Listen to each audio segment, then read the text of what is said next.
Assalamu alaikum students. Today we are doing activity number 3 of class 6 subject social studies which is about wind and cyclones. ठीक है, तो यहाँ पे आपने क्या करना है, मैच करना है. बेसिकली कॉलम्स हैं तो आपको इन्हें मैच करना है.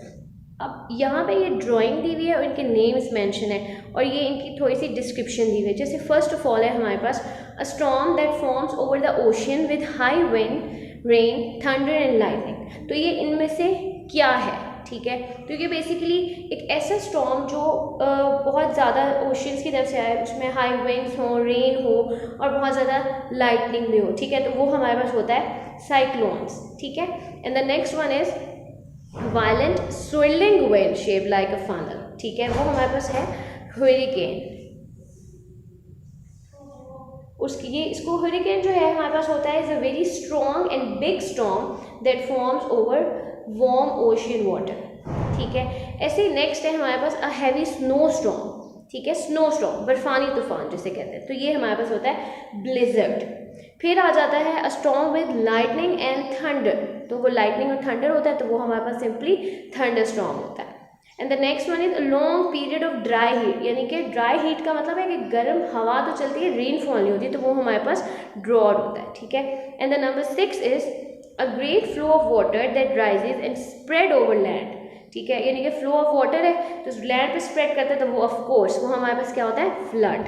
ठीक है, तो और next activity is what do you know about the cyclones. तो साइक्लोन्स क्या होते हैं? साइक्लोन्स बेसिकली ऐसे बिग स्टॉर्म होते हैं with strong winds that spin round the centre. ठीक है, यानी कि वो एक सेंटर के गिर्द राइट गोल गोल घूमते हैं. ये ऐसे राउंड हमें वो फील हो रहे होते हैं कि जो आंधी चल रही है वो राउंड है, तो उसको हम साइक्लोन्स कहते हैं. अब ये दुनिया के बहुत सारे डिफरेंट एरियाज़ में हो सकते हैं. ठीक है, जिनमें से कुछ यहाँ मैंने लिखा है, जापान है, चाइना है, ऑस्ट्रेलिया वगैरह, ऐसे कुछ और कंट्रीज़ के नाम आपको यहाँ पे मेंशन करने हैं. The next one is how do they impact on humans and the environment. यानी कि हमारे इंसानों पे और जो हमारा इन्वायरमेंट है उन दोनों चीज़ों पे साइक्लोन्स किस तरह से असरअंदाज होते हैं. तो इंसानों पे तो देखें, इंफ्रास्ट्रक्चर हमारा डैमेज हो जाएगा, फ्लड आएगा, उससे लोगों के घरों को नुकसान हो सकता है, लोगों की ज़िंदगियों को नुकसान हो सकता है. ऐसे ही जो हमारा इन्वायरमेंट है उसमें इसकी वजह से डिफॉरेस्टेशन हो जाती है, जंगलात की कमी जिसको कहते हैं वो हो जाती है, सॉइल इरोजन हो जाती है, हमारी जो लैंड है वो इस काबिल नहीं रहती कि हम उसको फर्टाइल नहीं रहती बेसिकली वो कि हम उसमें एग्रीकल्चर या क्रॉप्स को ग्रो कर सके. लैंड स्लाइडिंग भी साइक्लोन्स की वजह से अकर करती है. ठीक है, तो जो कुछ और रीजंस आप यहाँ पे इसके मेंशन करेंगे, ऐसे ही साइक्लोन के बारे में भी यहाँ आप कुछ और जो कि आप जानते हैं वो आप यहाँ पे मेंशन करेंगे. ठीक. Assalamu alaikum students, hope you all fine. Today I will discuss grade 6 mathematics summer task. First come to the instructions. Your work should be neat and clean. Also write date on every page. Now open the page number 11. The question is list the factors for each of the numbers. Factors are the numbers you multiply together to get another numbers. Factors हमारे पास numbers होते हैं जिनको हम आपस में multiply करें तो एक नया नंबर आता है. यहाँ पे उन्होंने बताया कि फैक्टर्स ऑफ 12 को हम कैसे फाइंड करेंगे. सबसे पहले हम पेयर बनाएंगे कि 12 किस किस नंबर से मल्टीप्लाई करने से, किन दो नंबर से मल्टीप्लाई करने से 12 आता है. फॉर एग्जांपल 1 और 12 को मल्टीप्लाई करेंगे 12 आएगा, 2 6 आर 12, 3 4 आर 12. तो ये जो पेयर्स होंगे ये सारे के सारे हमारे पास किसके फैक्टर होंगे, 12 के. 1 1 12 2 6 3 4 ये हमारे पास क्या होंगे, फैक्टर होंगे किसके, 12 के. इन सिंपल वर्ड्स जिन जिन नंबर्स के टेबल में 12 आता है वो 12 के क्या होंगे, फैक्टर होंगे. या जिन नंबर से 12 डिवाइड होता है और रिमाइंडर 0 आता है तो वो हमारे पास क्या होंगे, फैक्टर होंगे 12 के. तो यहाँ पे हमारे पास 12 के फैक्टर क्या आ गए, 1 2 3 4 6 एंड 12. इन सब के टेबल में हमारे पास क्या होता है, 12 आता है. फैक्टर्स हमारे पास बहुत पॉजिटिव और नेगेटिव दोनों हो सकते हैं. ठीक है, नेक्स्ट हमारे पास है 51. तो हमने 51 के फैक्टर्स फाइंड करने हैं. सबसे पहले हम देखेंगे किन दो नंबर्स को मल्टीप्लाई करने से 51 आते हैं. 1 51 आर 51 और 3 17 आर 51. ठीक है, तो ये चारों के चारों नंबर्स जो होंगे ये हमारे पास क्या होंगे, फैक्टर होंगे 51 के, 1, 3, 17 एंड 51, 1, 3, 17 एंड 51। नेक्स्ट हमारे पास है 29। 29 के फैक्टर्स फाइंड करने हैं। तो पहले हम देखेंगे कि किन दो नंबर्स को मल्टीप्लाई करने से 29 आता है। 129 are 29। इसके अलावा किसी भी दो नंबर्स को मल्टीप्लाई करने से 29 नहीं आता। तो 29 के दो ही फैक्टर होंगे, कौन कौन से, 1 एंड 29। सिमिलरली आपने इसकी रिमेनिंग पार्ट खुद करने हैं। नेक्स्ट क्वेश्चन है हमारे पास, determine which option best answer each question. हमने बताना है इन चार ऑप्शन में से कौन सा करेक्ट ऑप्शन है। फर्स्ट चीज करते हैं, which option is not a factor of 50। हमने इन चारों में से बताना है कौन सा नंबर जो है वो 50 का फैक्टर नहीं है। 25 50 का फैक्टर है, क्योंकि 25 2s are 50 होता है। 11 50 का फैक्टर नहीं है, 11 के टेबल पे 50 नहीं आता। 5 50 का फैक्टर है, 5 10s are 50 होता है। 10 भी है, 10 5s are 50 होता है। तो इसका आंसर है 11, क्योंकि 11 50 का फैक्टर नहीं है, 11 के टेबल में 50 नहीं आता। 9 पार्ट है इसका, which option is a factor of 30। हमने इसमें चारों में से बताना है कौन सा फैक्टर है और कौन से नहीं है। 8, तो 8 हमारे पास फैक्टर नहीं है, क्योंकि 8 के टेबल में 30 नहीं आता। 17 भी 30 का फैक्टर नहीं है, 17 के टेबल में 30 नहीं आता। 13 भी 30 का फैक्टर नहीं है, क्योंकि 13 के टेबल में नहीं आता। 3 हमारे पास फैक्टर है, क्योंकि 3 10s are 30। तो इसका करेक्ट ऑप्शन है 3। 30 का फैक्टर 3 है। सिमिलरली आपने बाकी इसके पार्ट खुद करने हैं। नेक्स्ट क्वेश्चन है हमारे पास, determine if the number shown is prime or composite. First हमारे पास क्या है, 28। पहले हम डिस्कस करते हैं प्राइम नंबर और कंपोजिट नंबर क्या होते हैं।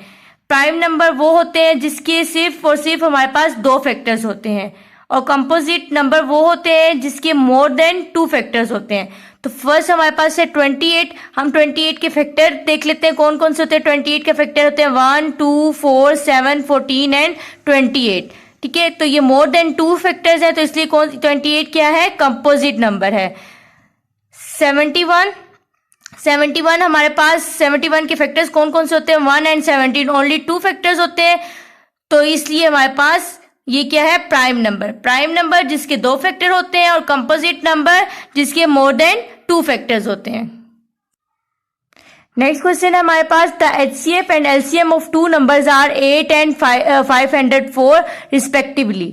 One of the number is 72, find the other number. इसका ये मतलब है कि 2 नंबर्स का हमारे पास LCM गिवन है जो कि 8 है, और HCF गिवन है जो कि 8 है, और LCM गिवन है जो कि 504 है, और एक नंबर गिवन है 72। हमने बताना है कि दूसरा नंबर क्या है। फर्स्ट नंबर हमारे पास 72 गिवन है, हम लेट कर लेते हैं। दूसरा नंबर हमारे पास x है। हमें फार्मूला पता है कि product of 2 numbers is equal to product of LCM and HCF।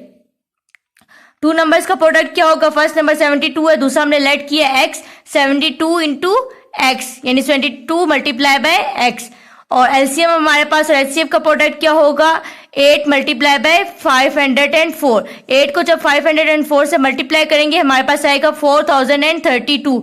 यहाँ पे 72 मल्टीप्लाई हो रहा है तो जाके डिवाइड हो जाएगा, तो हमारे पास आंसर क्या आएगा, 56। तो हमारे पास सेकंड नंबर क्या आ गया, 56। नेक्स्ट क्वेश्चन हमारे पास है, find the largest number of 4 digit which is exactly divisible by 18, 25 and 35।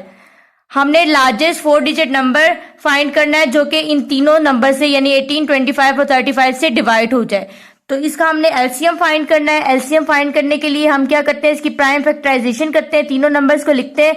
First number हमारे पास क्या, 18।